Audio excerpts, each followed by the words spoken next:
यात्रा विद हर्ष में आज Sabarmati river front, flower park, Atal bridge या फिर कहें कि अहमदाबाद की पुरानी नई इमारतों की या पुराने नए मंदिरों की बात मैं नहीं करने जा रहा हूँ।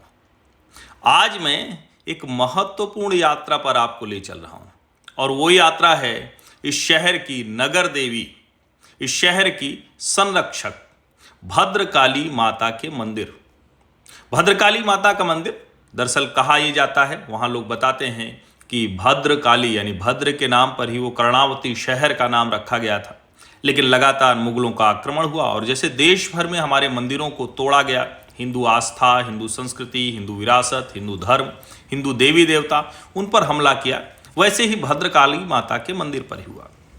पहले यह मंदिर माणिक चौक पर था। आज का जो माणिक चौक है, अगर आप अहमदाबाद जाएंगे तो रात को वहाँ घूमने के लिए लोग कहेंगे कि जाइए वहाँ कुछ खा पी कर आइए, लेकिन ये ध्यान में रहे कि उसी माणिक चौक पर ये भद्रकाली माता का मंदिर था, जिसे बाद में राजपूत राजाओं ने यहाँ स्थापित कराया।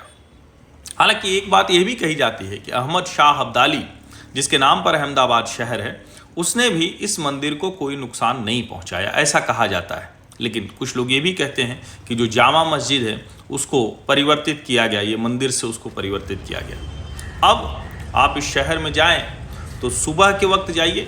वैसे तो ये मंदिर सुबह 6 बजे से रात 10:30 बजे तक खुला रहता है दर्शन के लिए। आरती सुबह 8:30 बजे होती है, रात के 9 बजे होती है। मैं सुबह की आरती के समय पहुंचा था, लेकिन चूँकि ये बहुत पुराने इलाके में है, कारोबारी क्षेत्र है, बहुत जाम लगेगा, बहुत समय लगेगा आपको, तो सुबह सुबह का दर्शन करेंगे तो सबसे अच्छा होगा। अब इस इलाके का आप पूरा इसीलिए वीडियो आप जो मैंने वहाँ बनाया है उसको देखकर आसानी से समझ सकते हैं कि ये किस तरह का इलाका है। और यहाँ मंदिर के बाहर छोटा सा परिसर है, बहुत बड़ा परिसर नहीं है। अच्छी बात यह है कि इस मंदिर न्यास की तरफ से जो श्री राम बली प्रागन्यास है और श्री ब्रजलाल गंगा प्रसाद अवस्थी का राजपुरोहित परिवार है, 6 महीने के लिए मंदिर की व्यवस्था संचालित करता है।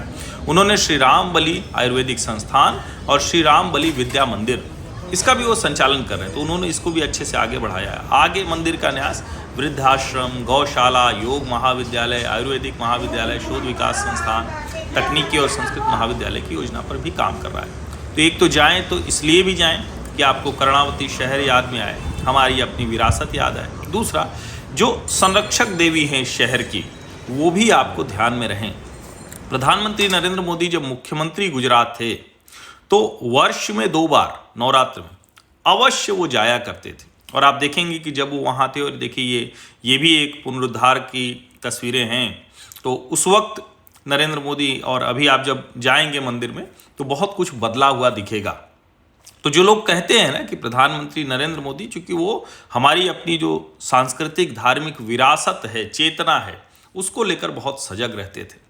तो आप भी जब इस बार अहमदाबाद की यात्रा पर जाएं तो सुबह सुबह उठिए, स्नान ध्यान करिए और जो इस शहर की नगर देवी हैं, और भले ही कर्णावती शहर का नाम क्यों नहीं हो पा रहा है, ये संघ और भाजपा के लोग नरेंद्र मोदी से पूछते हैं कि आप मुख्यमंत्री रहे तब नहीं हो पाया, प्रधानमंत्री हो गए तब नहीं हो पाया, और बीच बीच में संघ और भाजपा के लोग ये अभियान लगातार चलाते हैं, कई बार गुस्से में भी चलाते हैं, लेकिन फिलहाल तो वो होता हुआ नहीं दिख रहा है। शायद जो अहमद शाह अब्दाली का प्रभाव है अहमदाबाद पर वो ज़्यादा हो गया, हालांकि अहमदाबाद हो गया है वो।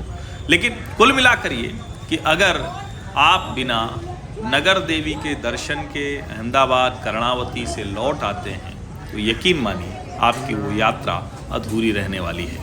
और इस मंदिर की जो वर्तमान संरचना है, ये कहा जाता है कि रमणानी जी महाराज द्वारा स्थापित की गई थी।